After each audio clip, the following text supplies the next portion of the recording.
नमस्कार, आप सभी का स्वागत है मेरे YouTube स्टडी चैनल पर। डियर स्टूडेंट, हम 12th क्लास के अंदर सेकेंड यूनिट स्टार्ट कर चुके थे और जिसके अंदर हम स्टडी कर रहे थे इलेक्ट्रिक करंट के बारे में। और इलेक्ट्रिक करंट, जैसा आप सबको पता है, दो तरह का इलेक्ट्रिक करंट हमने डिस्कस किया था, जिसमें डायरेक्ट करंट और अल्टरनेटिंग करंट के बारे में मैंने आप लोगों को प्रीवियस लेक्चर में बताया था। हमारी जो ये यूनिट है, इस यूनिट के अंदर हमारा टोटली कंसर्न जो रहेगा वो डायरेक्ट करंट के साथ रहेगा, डीसी के साथ रहेगा।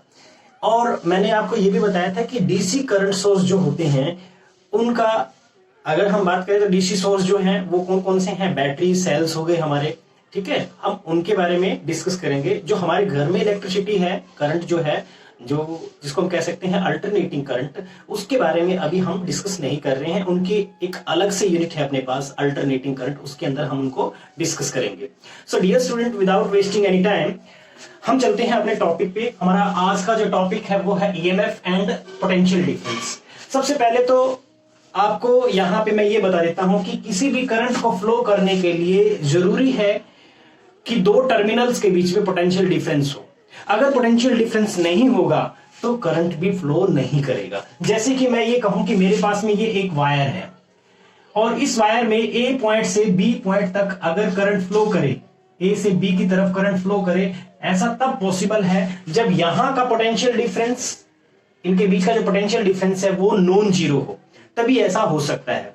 जैसे मैं ये कहूं कि let's suppose VA is not equal to VB, यानी जो पोटेंशियल है ए पॉइंट का और बी पॉइंट का सेम नहीं है। उस केस में हम ये कह सकते हैं कि इनके बीच में करंट फ्लो कर सकता है और उसकी कोई डायरेक्शन हो सकता है, ए से बी की तरफ हो या बी से ए की तरफ हो। तो ये चीज आपको जानना जरूरी था।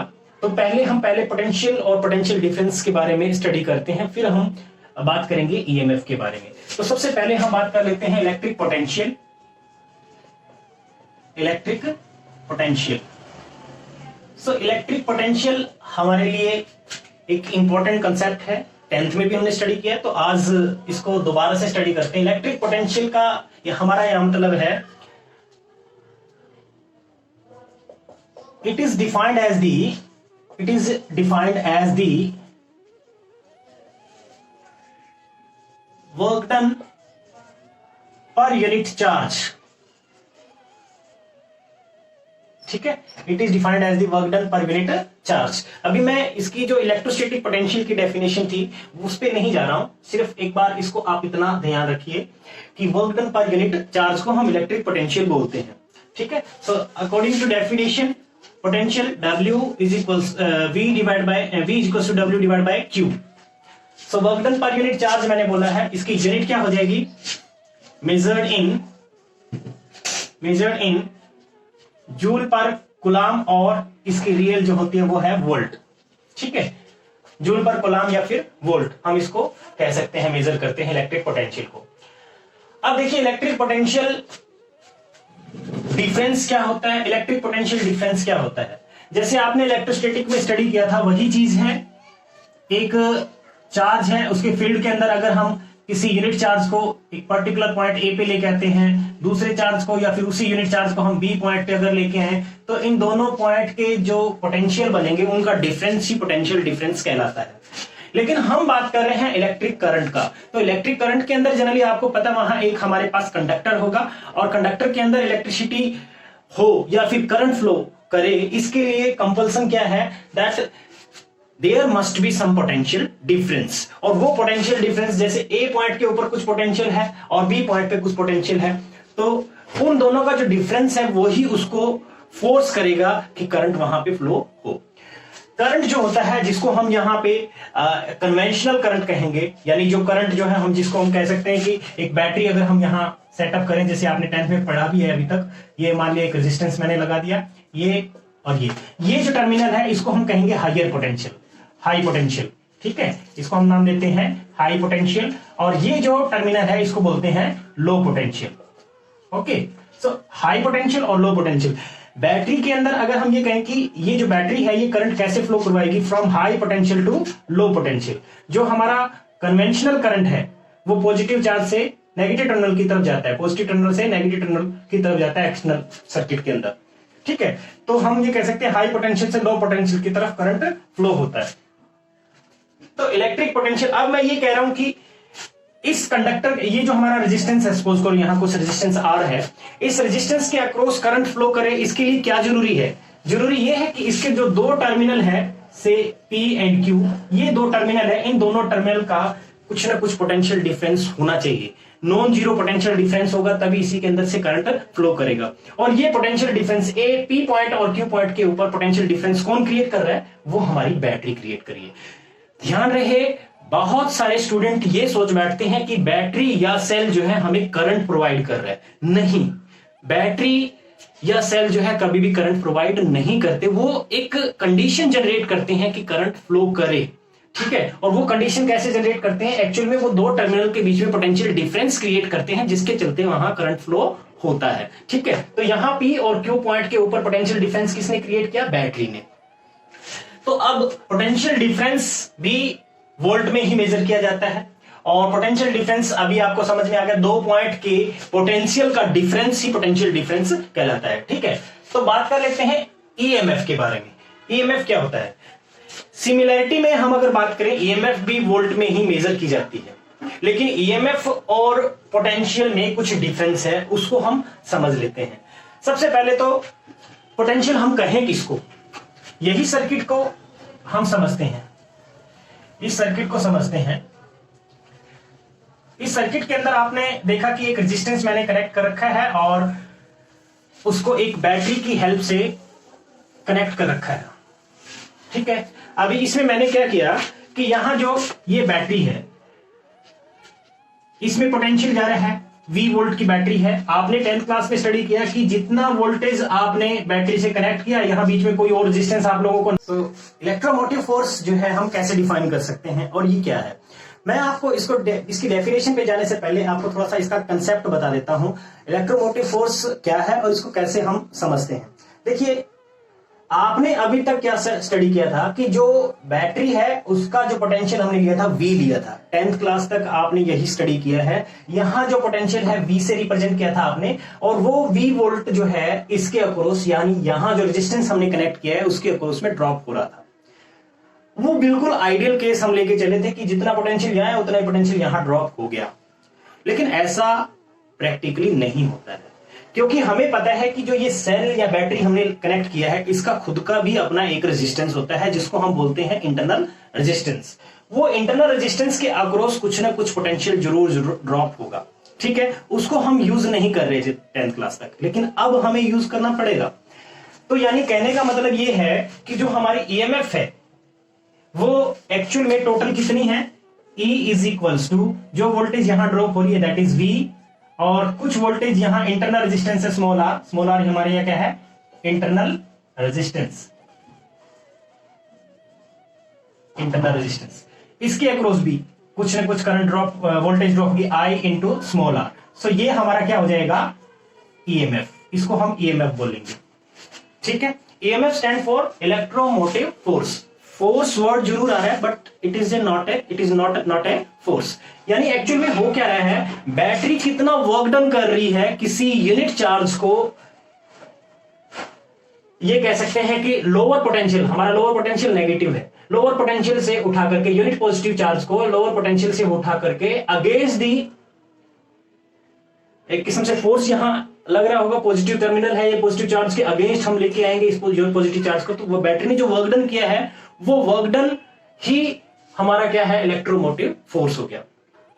ईएमएफ का मतलब है कि जब हम यूनिट चार्ज को, यूनिट पॉजिटिव चार्ज है तो हम यूनिट पॉजिटिव चार्ज को नेगेटिव टर्मिनल से उठा करके एक्सटर्नल सर्किट के अंदर इस हायर पोटेंशियल तक लेके आए, या ये कहें कि किसी इलेक्ट्रॉन को इस हाई पोटेंशियल से उठा करके हाई पोटेंशियल या हाई टर्मिनल से लेकर के, हायर पोटेंशियल से लेकर के आप लोअर पोटेंशियल तक लेके जा रहे हो एक्सटर्नल सर्किट के अंदर। तो बैटरी ने कितना वर्क डन किया, वो वर्क डन हमारा क्या हो जाएगा? Electromotive force. ठीक है, सो इसी तरीके से हम इसको डिफाइन कर सकते हैं। It may be defined as the work done by the source. Source से हमारा मतलब है सेल या फिर battery, in taking a unit charge from lower to higher potential, from lower to higher potential. इसमें मेजर करेंगे, इसको भी वोल्ट में मेजर करेंगे। ठीक है, तो डियर स्टूडेंट, इतना कंसेप्ट आपको क्लियर हो गया होगा। पहले ये चीज समझ लीजिए कि E equal to V plus I R, बार बार मैं इसको बता रहा हूं, V plus I into small r. और ये जो V है, ये V क्या है हमारा, इस सर्किट का जो भी इक्विवेलेंट रेजिस्टेंस होगा I इंटू आर, उससे I से मल्टीप्लाई कर दीजिए, तो ये है प्लस में I इंटू स्मॉल आर, ये हमारा E है, ठीक है।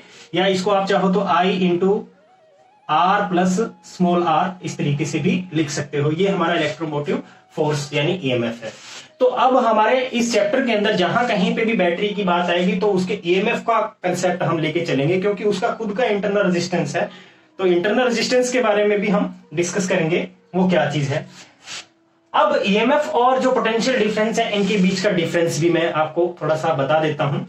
देखिए, ये हर एक बुक में दे भी रखा है डिफरेंस, लेकिन हम मोटे तौर पे बता देते हैं क्या है। जब भी आप पोटेंशियल डिफरेंस की बात करते हो तो सर्किट के अंदर जब वो सर्किट क्लोज हो तो दो टर्मिनल के पोटेंशियल का डिफरेंस ही पोटेंशियल डिफरेंस कहलाता है। जैसे अभी ये सर्किट क्लोज सर्किट है, या फिर मैं ये कहूं कि इसको समझने के लिए आप कुछ ऐसे समझिए कि मैंने यहां पे एक वोल्टमीटर लगा दिया। वोल्टमीटर हमेशा पैरेलल में लगता है।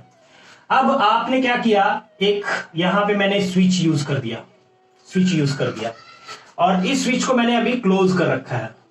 तो ये वोल्टमीटर क्या करेगा, जो ये रेजिस्टेंस है, इस रेजिस्टेंस के अक्रॉस में कितना पोटेंशियल ड्रॉप हो रहा है उसको मेजर करेगा, ठीक है।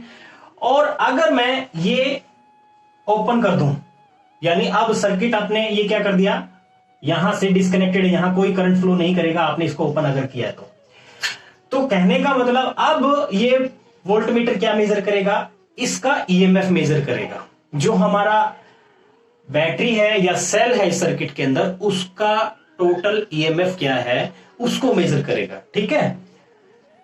तो ईएमएफ जब भी आपको मेजर करना होगा तो सर्किट को क्या करना पड़ेगा, close.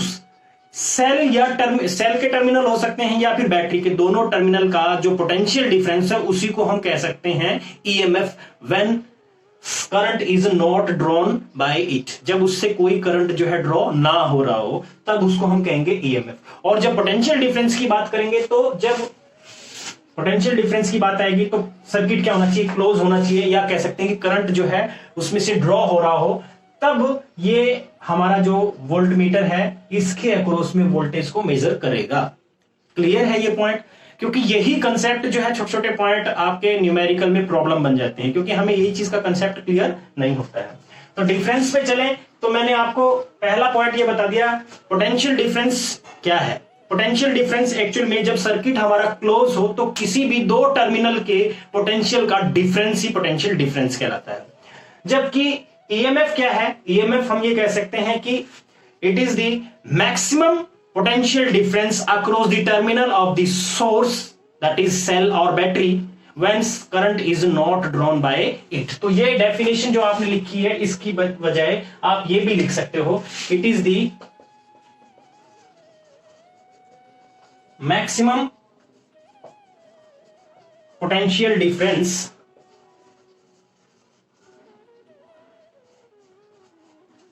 across the terminals of the cell or battery when no current is drawn by it, when no current is drawn by it। जब ये कोई करंट ड्रॉ ना कर रही हो, या ये कह सकते हैं कि सर्किट जो है ओपन हो, उस केस में जो मैक्सिमम टर्मिनल पोटेंशियल डिफरेंस है सेल या बैटरी का, उसी को हम क्या कहेंगे, ईएमएफ कहेंगे। तो आई होप आपको ये पहला डिफरेंस इनके बीच में समझ आ गया होगा। दूसरा डिफरेंस क्या है, देखिए ये एक कॉज है, ईएमएफ क्या है हमारा, एक कॉज है। ईएमएफ क्या है, एक कॉज। और पोटेंशियल डिफरेंस जिसको हम कह रहे हैं ये एक इफेक्ट है। अब ये क्या मतलब है, जो कुछ इस सर्किट के अंदर हो रहा है उसकी वजह क्या है, ईएमएफ है। यानी अगर पोटेंशियल डिफरेंस है तो वो तभी है जब आपने बैटरी कनेक्ट कर रखी है। बैटरी अगर कनेक्ट नहीं करोगे तो यहां पे आप वोल्टमीटर लगा के देखोगे तो वोल्टमीटर में रीडिंग कितनी आएगी, 0, ठीक है। तो ये एक इफेक्ट है और ईएमएफ क्या है, एक कॉज है, ठीक है।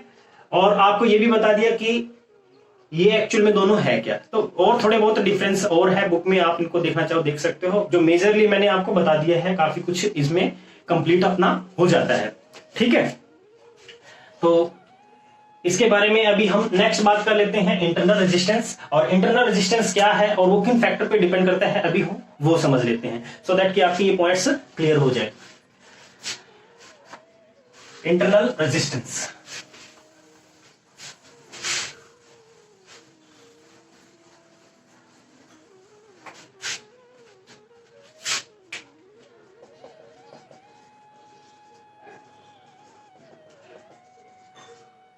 इंटरनल रेजिस्टेंस से हमारा मतलब है the resistance offered by the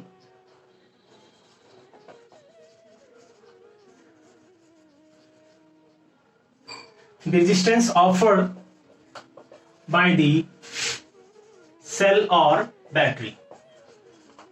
cell या बैटरी से जो रेजिस्टेंस है, ठीक है, this resistance offered by the cell और बैटरी, टर्मिनल्स लिख लीजिए, ज्यादा क्लियर रहेगा, टर्मिनल्स, ठीक है। सेल या बैटरी के जो दो टर्मिनल होते हैं, जिसको हम एनोड या कैथोड बोलते हैं, उनके बीच में जो एवरेज रेजिस्टेंस है, obstacle to the flow of ions है, क्योंकि यहां पे आयन होंगे, ठीक है, तो उनको हम क्या कह सकते हैं, इंटरनल रेजिस्टेंस कह सकते हैं, ठीक है। जैसे आपने सेल स्टडी किए हो अभी केमिस्ट्री में, तो एक ये मान लिया कैथोड हो गया, एक एनोड हो गया, ठीक है, और आपने देखा कि ये एनोड सपोज करो, ये कैथोड, तो इनके बीच में हमने क्या भर रखा है, एक इलेक्ट्रोलाइट इसके अंदर डाल के रखा है।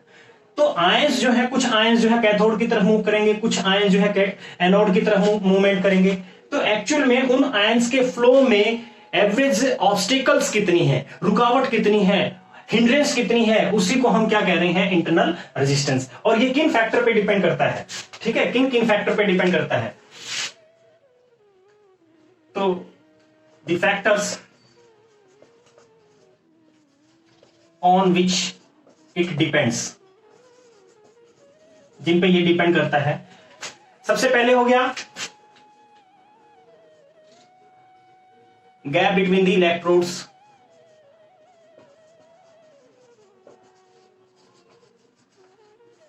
Gap between the electrodes. और क्या हो सकता है, area and nature of electrode. जो आपने इलेक्ट्रोड चूज किए हैं उनका एरिया और नेचर क्या है, नेचर ऑफ इलेक्ट्रोलाइट,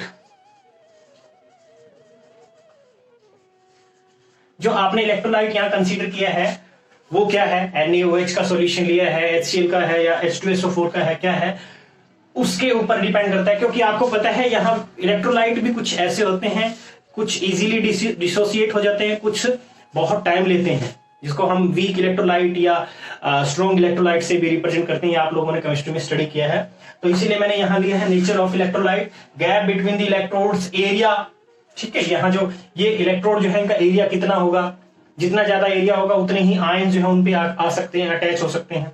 और क्या आपके हिसाब से हो सकता है, और देखिए टेम्परेचर, टेम्परेचर भी यहाँ पे एक इंपॉर्टेंट फंक्शन करता है, क्योंकि जितना ज्यादा टेम्परेचर इंक्रीज करोगे आयंस की मूवमेंट बढ़ जाएगी, ठीक है।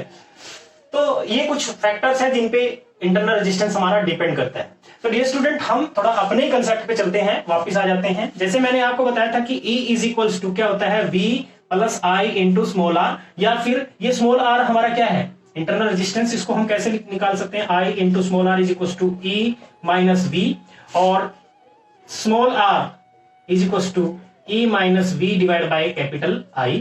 तो ये इंटरनल रेजिस्टेंस हो जाएगा। इसको चाहो तो आप ऐसे भी लिख सकते हो, I की वैल्यू जो है I इज इक्वल्स टू क्या होता है, V by R, I is equals to V by R। Ohm's law हम स्टडी करेंगे अभी, लेकिन इतना आप लोगों को पता भी है 10th क्लास का। तो मैं internal resistance small r is equals to E minus V divide by V into R, और you may write it as E by V minus 1 into capital R। Capital R हमारा जो external resistance है उसकी बात कर रहे हैं हम। तो ये हमारा होता है इंटरनल रेजिस्टेंस। इस पे काफी सारे क्वेश्चंस पूछे जाते हैं, न्यूमेरिकल सेट होते हैं इन पे। तो ये था इंटरनल रेजिस्टेंस का कंसेप्ट। ये फॉर्मूला याद रखिए अच्छे से, चाहे आप ये फॉर्मूला यूज कर सकते हैं, ये यूज कर सकते हो। ये जो आप फॉर्मूला यूज कर रहे हो, इस फॉर्मूले में थोड़ा सा एक इंपॉर्टेंट पॉइंट आपको मैं बता देता हूं। ये फॉर्मूला हम तब यूज करते हैं, इसमें आपने एक चीज नोटिस की होगी, E is equal to V plus I into small r। तो इसमें यहां इंपॉर्टेंट क्या है कि E is greater than V। जो हमारा EMF है वो इससे हमेशा ज्यादा होगा, ठीक है। कब? जब ये बैटरी डिस्चार्ज हो रही हो। ये फॉर्मूला कब के लिए है? ड्यूरिंग डिस्चार्ज, ड्यूरिंग डिस्चार्ज, ठीक है, डिस्चार्जिंग के दौरान है ये। अगर चार्जिंग कर रहे हो, कुछ चार्जेबल बैटरीज होती हैं, तो उनको चार्ज अगर करोगे तो उस टाइम पे ये फॉर्मूला चेंज हो जाता है, ठीक है। कंपटीशन वगैरह में पूछा जाता है इस टाइप का, तो उसमें ये फॉर्मूला क्या हो जाएगा, E is equal to V minus I into small r। उस केस में ये फॉर्मूला ये हो जाएगा, और V जो है ग्रेटर होगा EMF से। जब हम इसको चार्ज कर रहे हो इस बैटरी को, उस टाइम पे ये फॉर्मूला यूज होगा, ठीक है। तो ये दिमाग में रखना। तो ये था इंटरनल रेजिस्टेंस का कंसेप्ट, EMF का और पोटेंशियल का। तो डियर स्टूडेंट, आज का लेक्चर हम इतना ही। उसके बाद में नेक्स्ट लेक्चर के साथ हम हाजिर होंगे और उन पे कुछ न्यूमेरिकल्स को भी देखेंगे थोड़ा बहुत। जो भी मेरे चैनल पे फर्स्ट टाइम आया है वो सब्सक्राइब करना ना भूलें।